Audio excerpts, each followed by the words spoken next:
আজহার ভাই, তোমার বিয়ের সাথে প্ল্যান কবে? বলো।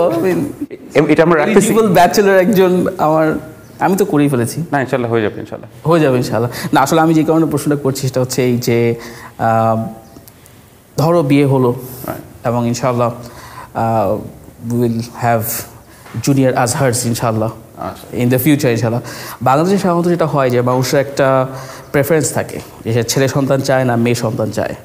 তুমি কি অগ্রিম এই ধরনের কোনো চিন্তাভাবনা করেছো?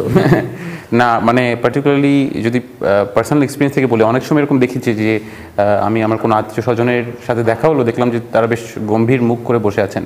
তো তখন মানে ইটস ভেরি ইন্টারেস্টিং যে জানতে পারলাম যে না, খুব রিসেন্টলি তার ফ্যামিলির কারো মেয়ে সন্তান হয়েছে। তার হয়তো নিজের না, হয়তো নাতনি হয়ে গিয়েছে, শখ ছিল একটা নাতি হবে, এই ধরনের ইস্যুস। তো আলহামদুলিল্লাহ আমার তো এরকম প্রেফারেন্স নাই আর কি, বিকজ ফার্স্ট অফ অল এটা তো আল্লাহর পক্ষ থেকে একটা গিফট, আর secondly I think the rewards for having a daughter is huge. কীরকম? আই থিঙ্ক আসবে আপনি জানেনই যে মুসলিম হাদিসে এসছে, রাসূল সাল্লাল্লাহু আলাইহি ওয়াসাল্লাম বলেছেন যে যে ব্যক্তি দুটি মেয়েকে, তার দুটি কন্যা সন্তানকে ভালোভাবে মানে বড় করলো, সে আর আমি এমনভাবে, মানে সে আর আমি জান্নাতে এমনভাবেই থাকবো।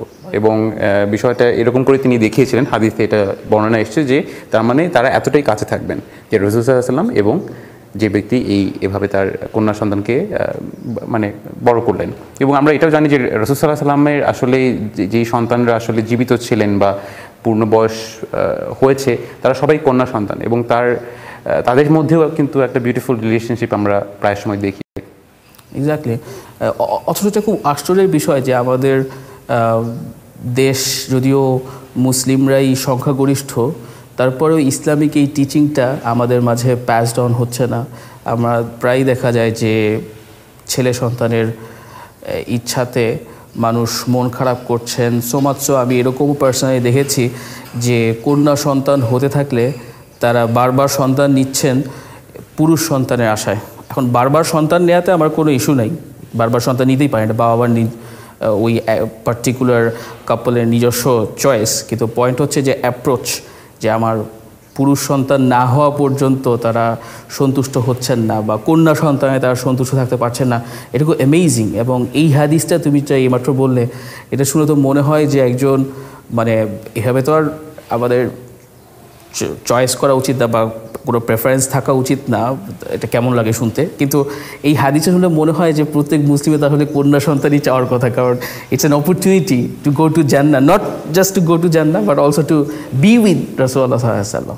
অ্যান্ড অলসো আমরা যদি অন্যদিকে চিন্তা করি যে আমরা সবাই যদি দোয়া করতে থাকি আমাদের সবার পুরুষ সন্তান হোক, এবং আল্লাহ যদি সেই দোয়া কবুল করে ফেলেন, তাহলে সেই জেনারেশন আর কি হবে, that will be the last generation আর কি।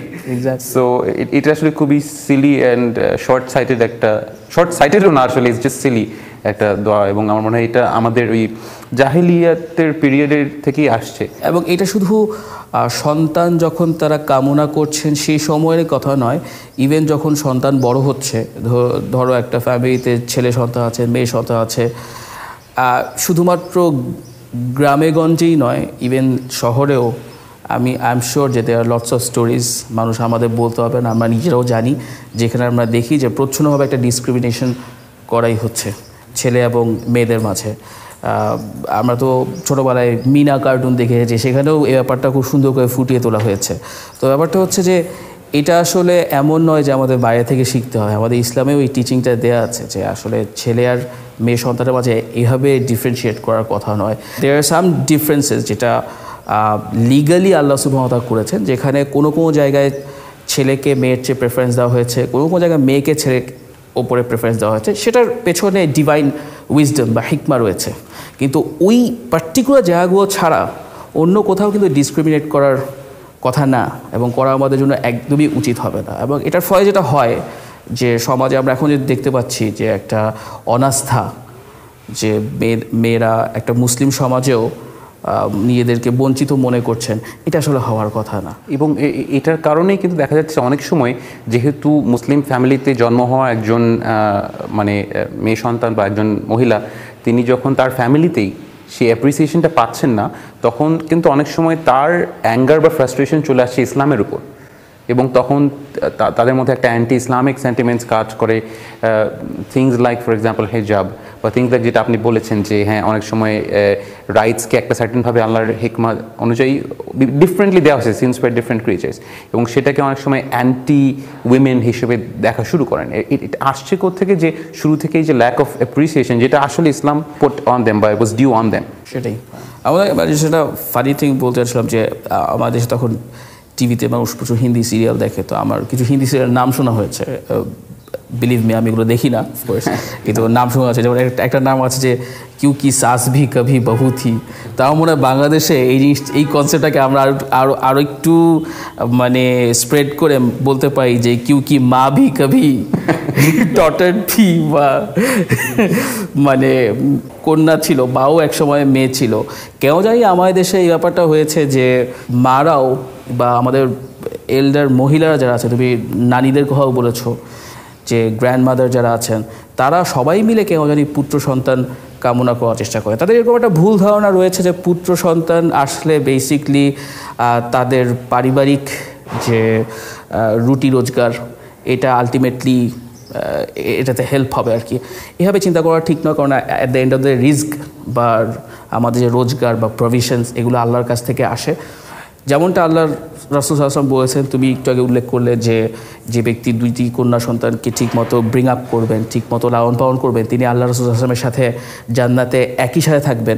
এ থেকে আমরা এটা বুঝতে পাই যে যেহেতু আখিরাতে তারা বা এই কাপল বা এই প্যারেন্টস প্রচুর কল্যাণ লাভ করবেন, জান্নাতের মতো পুরস্কারের আশা তাদের দেওয়া হয়েছে, এক্ষেত্রে আমরা এটাও বুঝতে পাই যে দুনিয়াতেও তাদের রিস্কের বা প্রভিশনের বা রুটি রোজগারের ব্যবস্থা আল্লাহ করেই দিবেন। এবং এটা আমাদের এক্সপিরিয়েন্সও বলে। এমন তো নয় যে আমাদের দেশে যেই পরিবারে মেয়ে সন্তান রয়েছে তারা শুধু সাফার করছে এবং পুত্র সন্তান থাকলেই সেই পরিবার আসলে শনৈ উন্নতি করছে, ব্যাপারটা মোটেই এরকম নয়। তারপর ওটা কালচারালি সোশ্যালি আমাদের দেশে প্রতিষ্ঠিত হয়ে গেছে, এটা এখন থেকে চেঞ্জ হওয়া দরকার। এবং অ্যাসপায়ারিং ফিল্ম মেকার্স বা অ্যাসপায়ারিং যারা নাটক প্রডিউস করছেন, যারা অলরেডি ইন্টারেস্টেড কিউ কি মা ভি কভি ডটার 3 প্রডিউস করতে, প্লিজ কন্ট্যাক্ট আসিফ ভাই and will have an exciting series. Right, আমি ওখানে কি রোল প্লে করবো এটা চিন্তা করছি এই সিরিয়ালের মধ্যে। আপনি বিয়ে করিয়ে দেবেন আর কি। হ্যাঁ এক্স্যাক্টলি, এছাড়া উপায় কি?